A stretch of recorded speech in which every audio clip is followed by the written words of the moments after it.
Hey guys, what's up? It's me again, Josiah. We call let's put my glasses down because it'll be the intellectual night. Today was let me get to the point. Today was the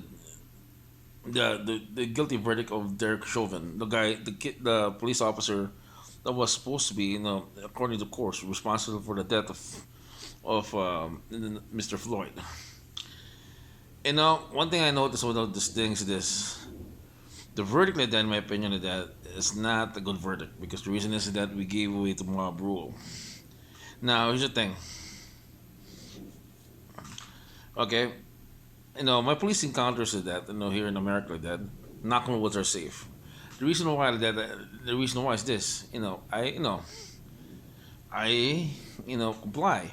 Whatever they say, I follow. And unfortunately, that for criminals that will resist, okay, Floyd's a criminal, folks. Look at his rap sheet, and he resisted, and unfortunately, it happened to him that he died because of a certain defense tactic or tactic that police officers in Minnesota use. But you know what? Nevertheless, okay, this is a guilty verdict. Okay, that's a black eye to that for no for police officers because you know why? Now, if you're a police officer right now, everybody has a cell phone. Okay, if you do a stop right now and everybody's using a cell phone, you're more careful not doing anything that will cost your job.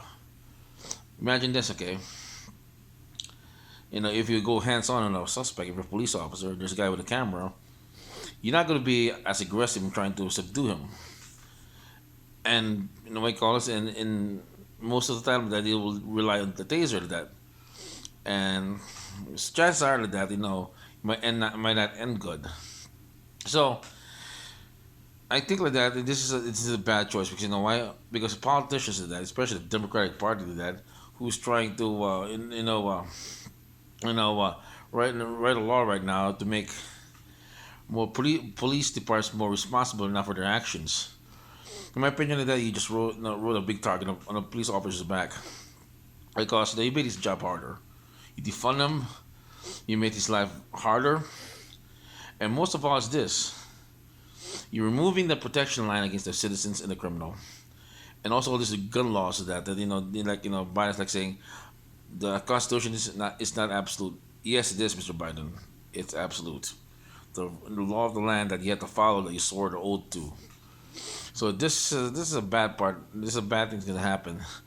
Is this that our police officers that are not gonna be as aggressive to that or not gonna be, especially with COVID right now, they're not backing down from doing contact with the public because of something catching the disease.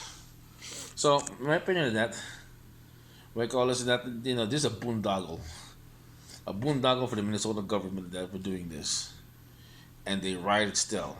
If I were them to that, if I was the governor of Minnesota to that, I should have sent the National Guard there, arrest everybody, and toss them in jail. And if the attorney general or if the prosecuting attorneys don't want to do it, I'll put them in jail also. But you know why? They're not doing their jobs. If you're destroying property, then toss them in jail. I don't care that they get bailed out. Toss them in jail again. But the reason is this: they are truly breaking the law. And if you're trying to put out a public image that you're pro, no, you're trying to be friendly to the public, that well, we call this we need law, we need strong law enforcement nowadays, and that's what is a bastion for our civilization. So in my opinion, for now, for now that we have to try, we have to wait until these things blow over because why under President Trump that this won't happen.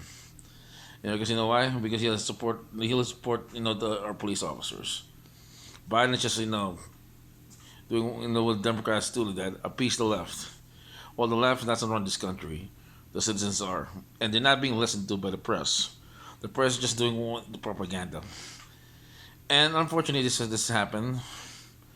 But I predict after this is blown over, there'll be a new trial, and secretly that they will declare Chauvin innocent and release him. That's the way government works. That they let the fire go down until it's safe for them to do the right thing. That's the side thing. For those people who want to be police officers out there, my reminder is this. Okay, timing. If you want to become a police officer, try to become a police officer 4 years down the road, or try something another career because you're gonna get burnt out like that. You're gonna be, both sides. You be pressured on both sides, and we call it that. And for doing the right thing, you won't be rewarded. So if I were you, that anybody out there who wants to become a police officer, try to become a firefighter. At least they're loved. Okay, guys. I'll see you later. We call it that, and remember that. Subscribe, and we call this just think positive and enjoy the future.